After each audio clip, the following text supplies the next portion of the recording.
to Beloved Community Talks. Let's bridge the racial divide. In this episode, we will explore influencers' role in bridging the racial divide. Our program moderator is TV personality and actor Terrence Jenkins. Our guests are Jake Evans, Janelle Jones, Brittany Packnett, and Nick D. Thomas. It's time to bring out our next panel. He is the president of Atlanta Young Republicans. Please welcome Jake Evans. Welcome. She is the GOP Deputy State Director, Janelle Jones. Welcome. Janae Bolden is the editor, writer, she's a television personality, and the Senior Director of Content at iOne Digital over some of your favorite and some of my favorite sites, including Boss Up and Global Grind. Welcome. Thank you. And then Nick Thomas is an advocate for Hostling International. Welcome. Before we dig into our conversation, which is social media and the racial divide, et cetera, what did you guys think of the last? That last conversation was really compelling. I figured maybe you guys were backstage listening and had some thoughts. What do you guys think? Super Bowl in Atlanta, everybody's talking about, if artists should take knees or not. What's your thought as the head of Young Republicans? What do you think? Well, first I want to say it's a great honor and privilege to be here today.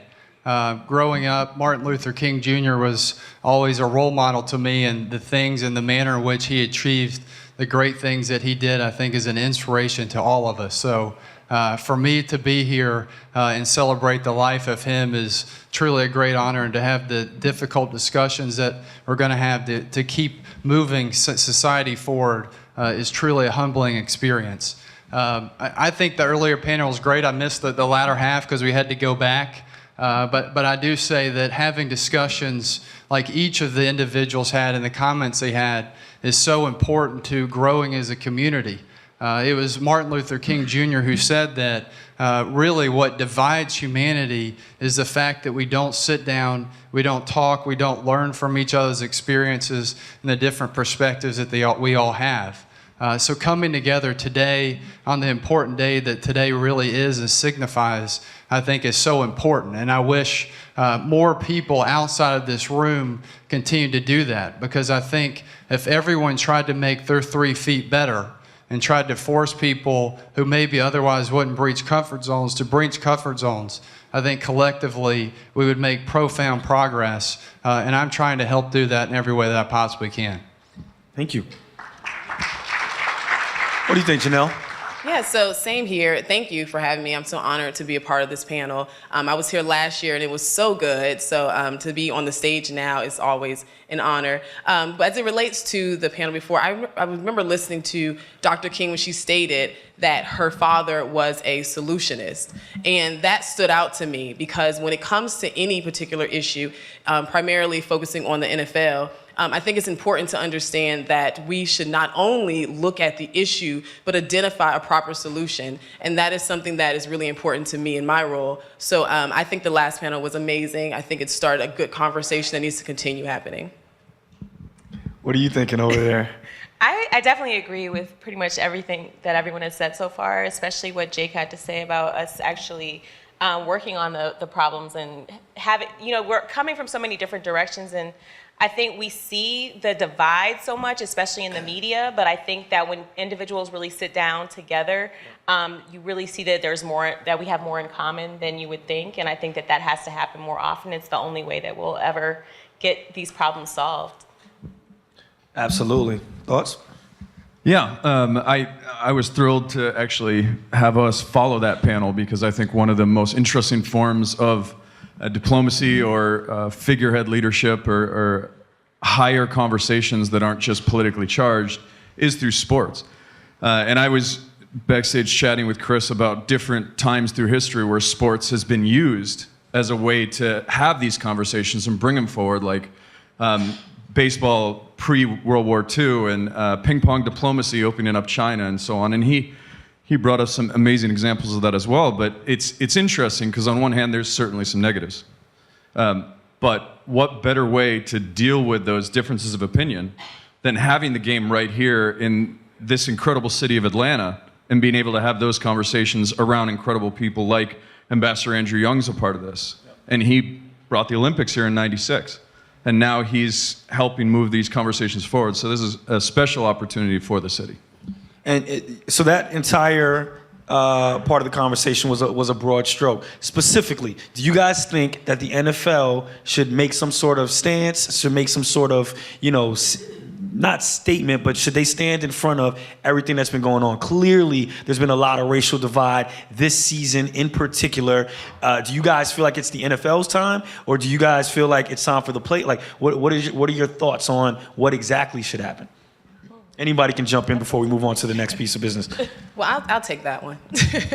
I will say that I think any organization that has a platform should always take a stand for what is right. So in particular, when it comes to the NFL, I definitely think that, if you have the platform, this is the opportunity to talk about particular issues and topics. While we may disagree on the methodology as it relates to getting these topics to the forefront, I definitely think the platform should be utilized as a tool to address some of these much needed issues. Okay. Anybody else? I know somebody has something to say on this. I actually totally agree. I support that. I think that's the whole point. It's not just about playing the game. And I know we had a famous basketball player back in the day that said, I shouldn't be a role model. I'm here to play the game. We have come to the place in society where if you are going to play a game, if you're going to be paid millions, if you're going to be the commissioner of one of these groups, at this point with social media, with all this technology at your fingertips, and with the realization that conversation matters, that our rhetoric matters, that what you do matters, you need to stand up for values. You have to have more than simply, how many touchdowns somebody's made. All right. I love it. And we'll get some questions in just a little bit. All right, so this panel is about social media. Very young panel about how social media plays into the racial divide. What do you guys think? Do you guys feel like social media helps or hinders when it comes to race relations in America today? And I'm particularly interested, as a young Republican, how you feel about that. Sure.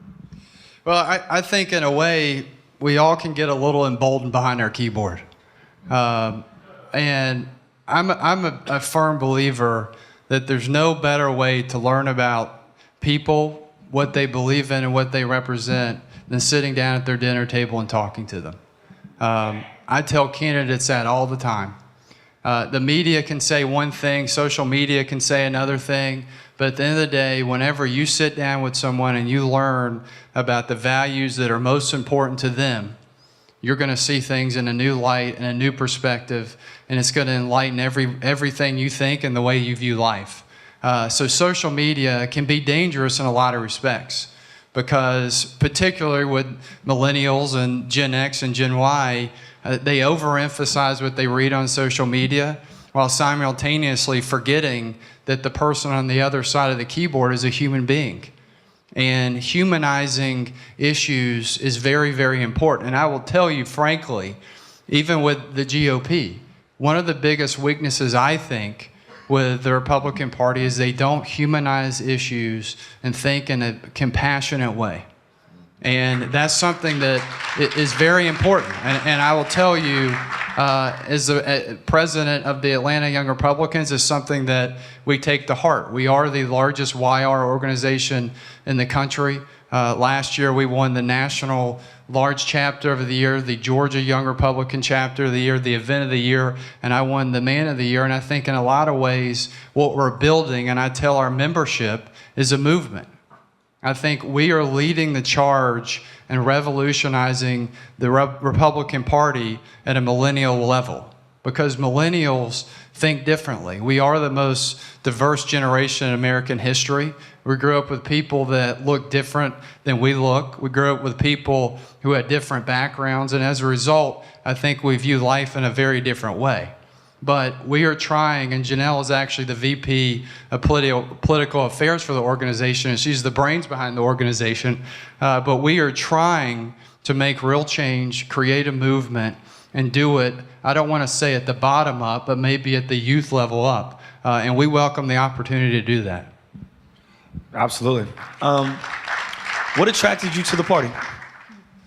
So when it came to choosing a political party, I like to say that I am that play that middle round. So I'm 34, so that I feel as though I'm young enough to be able to identify with the younger millennials, but I'm also old enough to have conversations with some more seasoned people. Because I do remember when we didn't have cell phones. Okay, but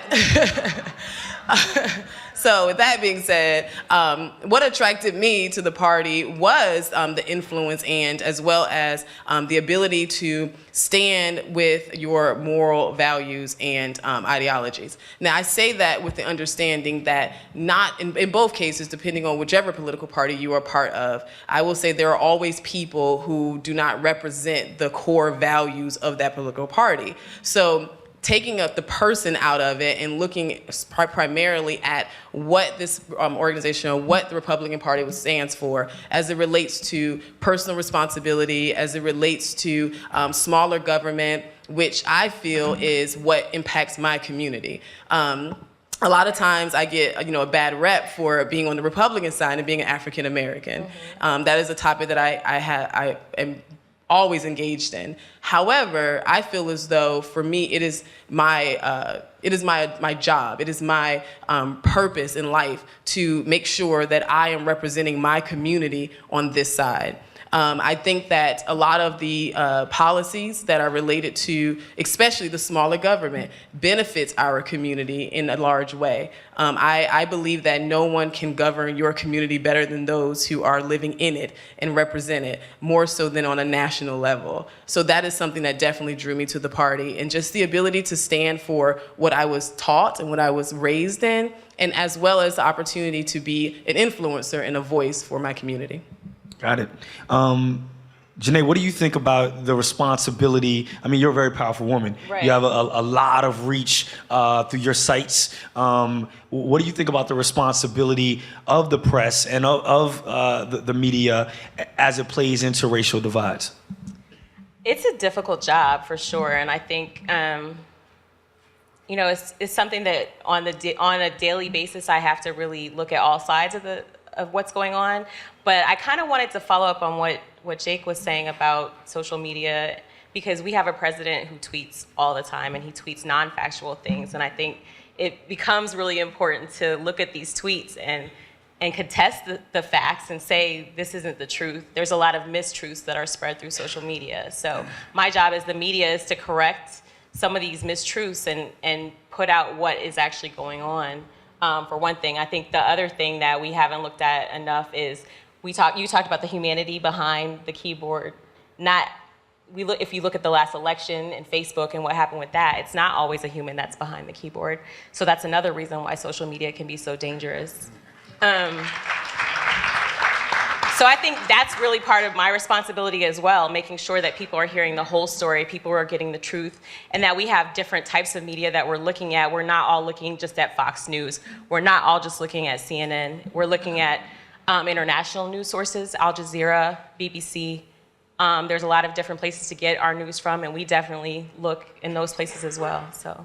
Right. Well, she opened up an interesting part of the conversation, especially as the younger generation, when it comes to everything that comes out in the media. Do you guys feel a responsibility to bridge that gap with racial divide? Anybody can jump in on that. I mean, I honestly, I have a unique situation because I'm actually from Iowa. I grew up in Iowa, very white place, very white. Really? It was a very tough place to grow up as a black girl. But as I grew up, I had to learn how to let go of that bitterness, and a lot of that had to do with me thinking about people who I knew who were genuinely good people, where race didn't really play a factor in that. And I also had to think about my responsibility in my experience and how I viewed my experience, and learning to think about what's my role and how could I have reached back to that community as well. So I think that's the place that we all need to be coming from, just kind of meeting each other in the middle. And I think people are very quick to say, oh, white people are responsible for all of our pain and suffering, you know, or the other way around. Well, black people do this or black people do that. But I think there is a big opportunity here, especially because of the state of America right now and the way things are. We all have a responsibility to like stop just with the stereotypes and stop with the generalities and do more of the one-on-ones and do more of like actually acknowledging when good things are happening and when good people are in the room. Which segues right into this next portion, because we have some good people in the room. We have some questions from the audience. Where does that begin? Here on the left side? All right. Go ahead, sir. What's your name? Where you from? I'm Chris, and I'm local, live in Atlanta. And I just want to clarify an erroneous statement made by Brittany Packnett. Earlier, she said that the NFL is a corporation. The fact is, the NFL is a nonprofit, and they give a minuscule amount back to the communities. That's all I have to say. Okay. I'm sorry, if you're going to do... Hold up, sir. Can you relay that back for us? But it's a nonprofit? The logic and the reasoning behind what point... It's a fact. Look it up online. I mean, it's... I don't particularly think that was part of what she was trying to drive home as the conversation. I think, I think the racial divide, do you have an opinion on that? Or what exact point are you trying to make, sir? I'm sorry. Well, it just bothers me that most people aren't aware that the NFL is a nonprofit entity. It's not a corporation. Again, it's on paper, it can be viewed as a non-profit corporation, but clearly there are a lot of people that are there for profit and making a lot of money. So yeah, if you look at the sanctioning body, then yes, but there are a lot of team owners that are, very rich off of the profits that come from the same players that feel oppressed. Right. So I think that the point that she was trying to drive home is that, the players feel misrepresented by the hierarchy who are making a lot of money, whether on paper it says nonprofit or profit. And they give very little back to the communities. That's also a fact. The sanctioning body or the players? No, the NFL. You're saying that the NFL gives... I'm sorry, I could go all day with you. It's okay, sir. Yeah. We're gonna move on. All right, thank you. All right, next question. Thank you so much, sir. Hi. So I was wondering, do you believe that posting on social media is a good way of activism, or is it just a way for people to call themselves activists instead of getting into the community and doing stuff in public? There we go. All right. Yeah, that's a great question. I actually have, and I feel kind of a need to answer that question. On my desk, I have something that my dad gave to me, and it's a quote by Benjamin Franklin, which is, "Well done is better than well said." The number one tenet of the Atlanta Young Republicans is take action. There is no better way to show what you believe in and what is dear to you and what is important to you in society than getting out and taking action. Words mean nothing really to me. People can have lip service and they can say this, that. At the end of the day, if you really believe something, are you living it? Are you trying to pass legislation that is pursuant to your beliefs? Are you trying to get the people that you believe are going to further your cause? Are you trying to help children and mentor them and get older? All of that actually takes getting out there, trying to make a difference. And I go back to what I said earlier, which is if you can make your 3 feet better, if every single one of us in this room, and we leave this room with the inspiration of Martin Luther King Jr., and we aim to make our 3 feet better, whether that is being the best employee we can at work, whether that is raising beautiful children, being a great husband, being a great wife, the positive influence and effect that we have on society and generally and collectively will be profound. I will never worry about anyone in this room or anyone on the panel. It's the people that sit at home, that never breach comfort zones, that never try to learn new perspectives. Those are the people that are dangerous to society. But it is our job to get out there and help make them a part of our 3 feet, because if we do that, we'll make profound difference. Thank you for that question. Yeah, I agree. Thank you. Can I actually add something to that and draw on your earlier question? The other problem with sort of what you're talking about, simply posting online, that we learned, and I ran an independent candidacy for Congress, and so I sadly was not good with social media. We hired somebody, but one of the first things I told her was find out how to do the algorithm for clicks for both Republicans and Democrats so we can see both voices. And very quickly, we learned that those who were posting a lot online were posting it basically to a set group of people to be able to hear back positive reinforcement on what their views were.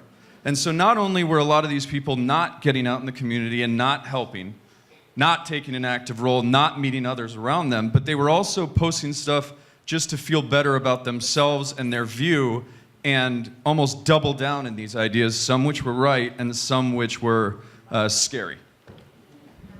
That's actually pretty profound. You're right. All of my posts are to make me feel better about myself. That's right. That's right. Last question. Awesome, awesome. Hi, everybody. I'm Tiffany. I'm from Ohio. What's up, Tiffany from Ohio? How you doing, Sarah Shay? So Dr. King says that the arc of the moral universe is long, but it bends towards justice. And so as millennials and folks who are new to social media, it's new for all of us. And what Dr. Bernice King saying that her father was a solutionist, do you all believe that social media can be a catalyst for actual positive transformative change? Or is it simply a place for banter and drama and mess? Do you project the future of social media actually working in our good and in our favor? You want to moderate the next panel? Hey, hit me up, hit me up. That is a fantastic question, well delivered. What do you guys think? Okay, I'll take that one. So I absolutely think that social media can be a platform for change. I think that it can be a opportunity, or it can create opportunities for you to create communities, virtual communities with people that are not necessarily in your city or directly connected to you, where you can build and organize and even help strategize. I think that it's, as far as the future of social media, I think it depends on the future of us and how we evolve in general. Because I remember when, I had a high school club account or college club account, and then it went into Facebook and all of that. So, and as we evolved, social media evolved. So I think what we need to do is kind of going back to what Jake was saying is being people of action that are doing things outside of the computer, doing things in your community, and then taking that back to the computer and connecting people on a larger scale. There's an organization now, or a group that is on Facebook that I really like, and that group has created a lot of discussion around really hard topics, and and I think that it was actually beneficial. And then they turned the group into a summit, which went from being just now a Facebook group to an actual summit that took place last year for the first time. And people were able to travel from all over in order to talk about various topics. And we had another panel and things of that nature. So I definitely think that it can be a platform for positive change if we utilize it correctly. And it has been. I mean, if you think about the way that social media was used in Ferguson around organizing, in Baltimore as well, and especially if you think about in Egypt and the Middle East, a lot of those uprisings were organized through social media. So it definitely can be a powerful tool for good and for organizing. Thank you very much. Before I let you go, if you guys could give everyone your MySpace pages to... That was a joke that went over your head. Thank you guys for all of our panelists. Give it up for them one time. For more information on how to host beloved community talks in your city, please contact us at the address below. To host your own Let's Bridge the Racial Divide Courageous Conversation, visit us on the web at belovedcommunitytalks.org. It's only through the generosity of our supporters that we can continue these courageous conversations. Please donate now to help us realize the dream. We would like to give special thanks to our partner, Civic Dinners, for making our intimate, courageous conversations possible.